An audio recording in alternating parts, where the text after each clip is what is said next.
Hi guys, welcome back to my channel, Happy Healthy Whole. Today I want to talk about being the only. A lot of times people are intimidated by being the only person, the only black person, or the only woman doing a certain thing or being in a certain place, or the only whatever you may be, the only Hispanic, the only short person. I don't know, but it can be intimidating. And I want to talk about stereotypes and the stereotypes that we create in our music and in our movies and in our images. It's it can be very damning for us as a subculture. And it can be damning for any subculture if you are depicting yourself in a negative way. And I say that because, like in one of my other videos, I was talking about living in China, and me and my son were over there together. And we were actually at this restaurant that was close to our house one day. And we had just gotten there. We hadn't been in China very long. And I had told my son, and this restaurant was very crowded at the time, and I had told my son to go sit at the table, and I would go order us something. So I go and I order us something, and when I'm walking back to the table with the food, I see this Chinese kid walking away from the table. And when I get to the table, my son is very upset. I don't know what this Chinese boy has said to him or what, but I was like, what's going on? And he said, that kid just asked me, how much does it cost to buy a gun in America? And he said, I told him, I don't know, I'm 10 years old. And the boy said, okay. Well, how much does it cost to have somebody killed in America? And again, my son looks at him and says, I'm 10 years old. I don't know. He's like, why would you come over here and ask me that? You know, and he asked him that because he was a young black boy.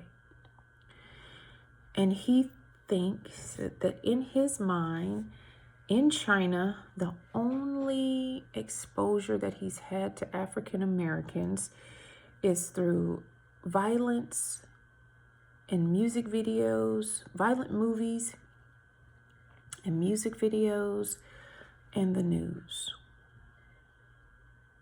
Most of the information that is displayed about us on the news a lot of times is negative. So this young boy, maybe 13 or 14 years old, had learned to speak English in China because he was fluent enough to sit and have a conversation with my 10-year-old son about only violent things. And I proceeded to explain to my son, I said, unfortunately, the only exposure that people have to us is through music, movies, and videos, the art that we put out. And though that's what's popular, that's what sells. So that's what's in the movies overseas, is black people being violent in the street, killing one another, and carrying guns everywhere they go.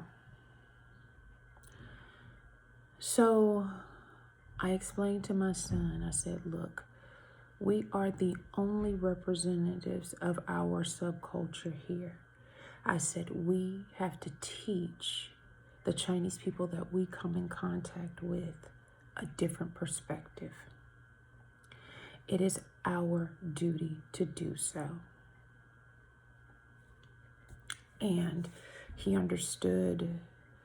I don't think he fully understood at that time why somebody would ask a 10-year-old child those questions.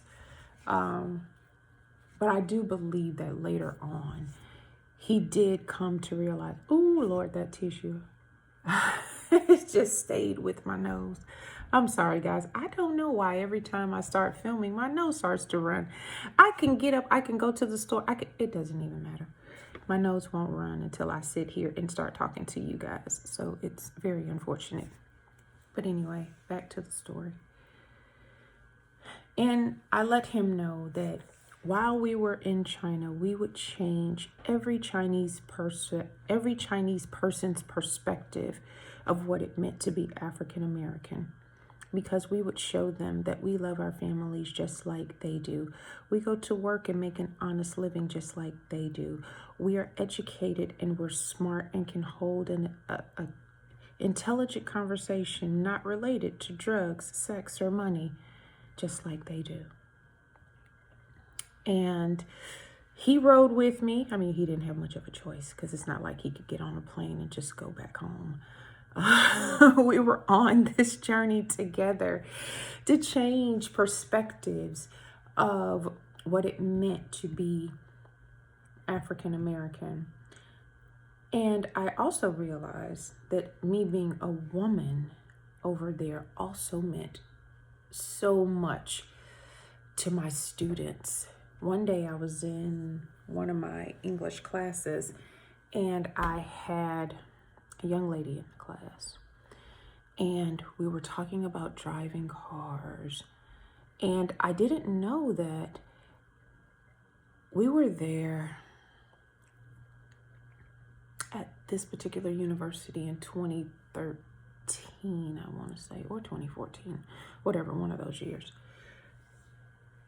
Maybe 2014 at this particular university. And this girl in my class, when she found out I had a driver's license, she fell out. She was like, "You have a driver's license?" I said, "I've had a driver's license for 20 years. You know, at the time I was like, I've had a driver's license, you know, since I was 16 years old. I was like, "You don't have a driver's license?" I didn't realize that in Chinese culture, the everyday person, if you weren't driving as a profession, you didn't get a driver's license in China. If you weren't a taxi driver or a truck driver or a bus driver, the everyday citizen didn't necessarily have a driver's license. You would see them on the road driving these little motorcycles, but that didn't require a license. And I didn't realize that until I got there.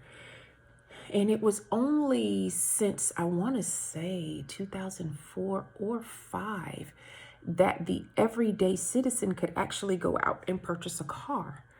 Most people in China rode bikes, or they caught a taxi to where they wanted to go, or they rode the bus. So if it wasn't your profession and you weren't wealthy, you didn't buy a car. You know, it was something about the elite class that purchased cars to have people to drive them around in. They still didn't have license. They would hire a professional driver to drive them around. So a driver's license that you and I go get here in America as soon as we turn 16 or 18 or whatever this age is in your state, they didn't have that opportunity until way later, you know, in life. And so this one girl in my class was like, "Oh my God, you've had a driver's license for 20 years. And I was like, yes, driving is a privilege that we are all privy to. And I was like, if you have the ability to go down and get your driver's license, even if you don't have a car, I said, it is a good skill to have, to know how to drive, just in case anything happens. I said, you could be out with somebody and they may have a driver's license and they could be having a heart attack, or they could have some kind of medical emergency and they can't drive the car. And guess what? You're the only person with them. You're going to need to drive them to the hospital, you know, or something. Any kind of emergency could happen.